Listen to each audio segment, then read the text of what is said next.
आज मैं आप लोगों को अर्तुगरुल ड्रामा की कास्ट के बहुत ही इंटरेस्टिंग और मजे के इंटरव्यूज दिखाऊंगी। अर्तुगरुल का सीजन 5 खत्म होने के बाद जब अर्तुगरुल से पूछा गया 1 से लेकर 5 सीरीज खत्म होने तक का सफर आपके लिए कितना मुश्किल था, तो उन्होंने जवाब में कहा कि ये इतना आसान नहीं था। हम सब ने बहुत ज्यादा मेहनत की, हमारी पूरी टीम ने बहुत ज्यादा हार्ड वर्क किया, हम लोगों को चोटें भी लगी, हम लोगों को काफी मुश्किलात का सामना करना पड़ा।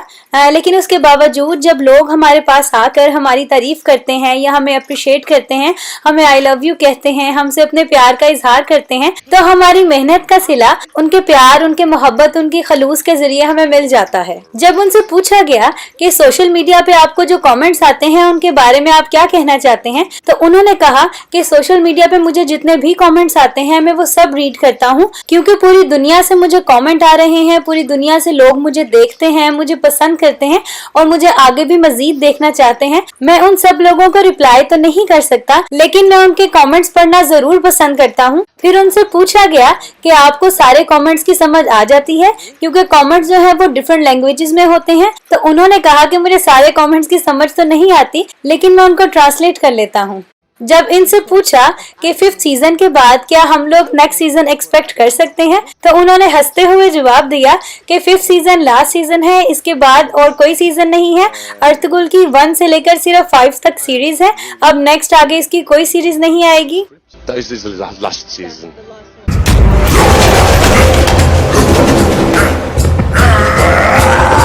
नोयान का कैरेक्टर विलन का कैरेक्टर है, जो कि आपको सीजन 2 में देखने को मिलेगा। सीजन 1 में नोयान का कैरेक्टर नहीं है।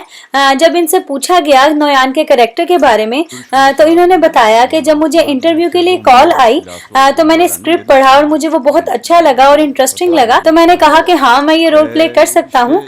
उसके बाद 2 महीने तक हमारी ट्रेनिंग होती रही और इस ट्रेनिंग के लिए हम लोग सुबह 8 बजे निकलते थे और 9 बजे हम लोग फार्म पे पहुंचते थे। पूरे घंटे का सफर तय करके हम लोग ट्रेनिंग के लिए जाया करते थे, रोजाना 2 महीने तक के लिए। और हलीमा बताती हैं कि शूटिंग इसलिए भी मुश्किल थी क्योंकि हमें उसमें घुड़सवारी करनी थी, हमें तलवार साजी करनी थी और हमारी प्रोडक्शन बहुत बड़ी थी और हमें ट्रेनिंग के लिए जो लोग दिए गए थे वो बहुत ही ज्यादा प्रोफेशनल थे और हमारी जितनी भी ट्रेनिंग हुई है वो बहुत ही हाई लेवल पर हुई है। और मैं अपने आप को बहुत ज्यादा लकी समझती हूँ कि मैं इस प्रोडक्शन का हिस्सा रही हूँ।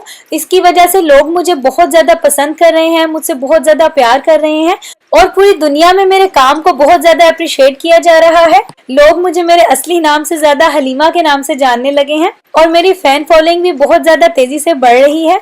और जो मेरे को स्टार थे उनकी वजह से मुझे बहुत ज्यादा हिम्मत मिली, खास तौर से सुलेमान शाह की वजह से। उन्होंने मुझे बहुत ज्यादा मोटिवेट किया और शूटिंग के दौरान मैंने बहुत ज्यादा लॉन्ग टर्म और अच्छे फ्रेंड्स बनाए हैं। तो मैं अल्लाह का बहुत ज्यादा शुक्र अदा करती हूँ कि इन सीरीज की वजह से मुझे बहुत ज्यादा फेम मिला है और मुझे बहुत फख्र महसूस होता है कि जिस ड्रामे में मैंने काम किया है वो हमारी हिस्ट्री का इतना अहम हिस्सा है। जब उनसे पूछा गया कि क्या शूटिंग के दौरान आपको चोटें आती थी, तो अर्तुगरुल ने जवाब दिया बहुत दफा मुझे चोटें आती थी, लेकिन ज्यादातर मुझे चोटें हाथ पर आती थी क्योंकि मेरा काम तलवार से फाइट करना था और सेट पे कुछ लोग ऐसे भी थे जिन्हें बिल्कुल तलवार चलाना नहीं आता था, तो उनको मुझे सिखाना भी पड़ता था और उनको सिखाते सिखाते मेरे हाथ भी काफी जख्मी हो जाते थे और मैं काफी दफा जख्मी हाथों से भी अपने सीन शूट करवाता था, लेकिन मैं किसी को एहसास नहीं होने देता था कि मैं कितना ज्यादा तकलीफ में हूँ, क्योंकि अर्तुगरुल का कैरेक्टर इतना ज्यादा पावरफुल था। तो जब मैं शूटिंग स्टार्ट करता था तो उस कैरेक्टर से मुझे इतनी ज्यादा स्ट्रेंथ मिलती थी कि मैं अपनी तकलीफ भूल जाता था। अर्तुगरुल बताते हैं कि सेट पे फनी बात ये होती थी कि प्रैक्टिस के दौरान मुझे एक आदमी को 20-20 दफा मारना पड़ता था, क्योंकि लोग प्रैक्टिस के लिए कम होते थे। तो जब वो लोग मेरे पास दोबारा से आते थे तो मैं उनको हंस के कहता था कि आप लोग फिर मरने के लिए आ गए हैं। तो उसका ये फायदा हुआ कि मैंने जो सीखना था वो तो मैंने सीखा ही, लेकिन साथ ही साथ उन लोगों ने मरने की एक्टिंग भी सीख ली, जो कि मुझे बहुत अच्छा लगा कि मैंने उनको मरने की एक्टिंग सिखा दी है। सुलेमान शाह बताते हैं हमारी जो शूटिंग होती थी और जहां हम प्रैक्टिस के लिए जाते थे, जो सेट बना हुआ था वो पहाड़ों पर था, इसलिए वहां पे बहुत ज्यादा सर्दी होती थी और हमें शूटिंग करते हुए बाज दफा बहुत ही मुश्किलात का सामना करना पड़ता था। सुलेमान शाह का कैरेक्टर जिस तरह से दिखाया गया है उसको दिखाना बहुत ज्यादा जरूरी था, ताकि हमारी आजकल की नस्लों और हमारी आने वाली नस्लों को पता लगे कि हमारी हिस्ट्री में कितने पावरफुल कैरेक्टर गुजर चुके हैं। Gönüllerimizi imanla dolduran Yüce Allah'ın 99 adıyla.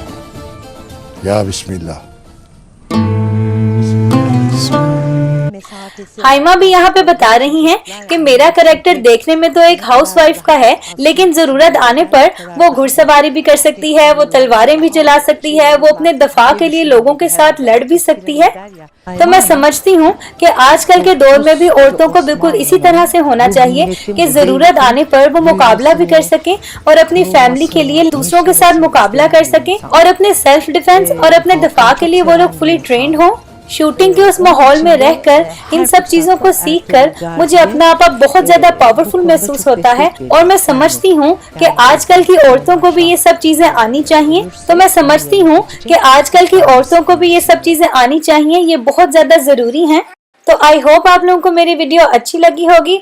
अगर आपको मेरी वीडियो अच्छी लगी है तो मजीद इस तरह की अच्छी वीडियोस के लिए और इनके एपिसोड्स की उर्दू ट्रांसलेशंस के लिए मेरे चैनल को सब्सक्राइब कर दें ताकि नई आने वाली वीडियोस और न्यू एपिसोड्स आप लोगों को टाइम पे मिल सकें।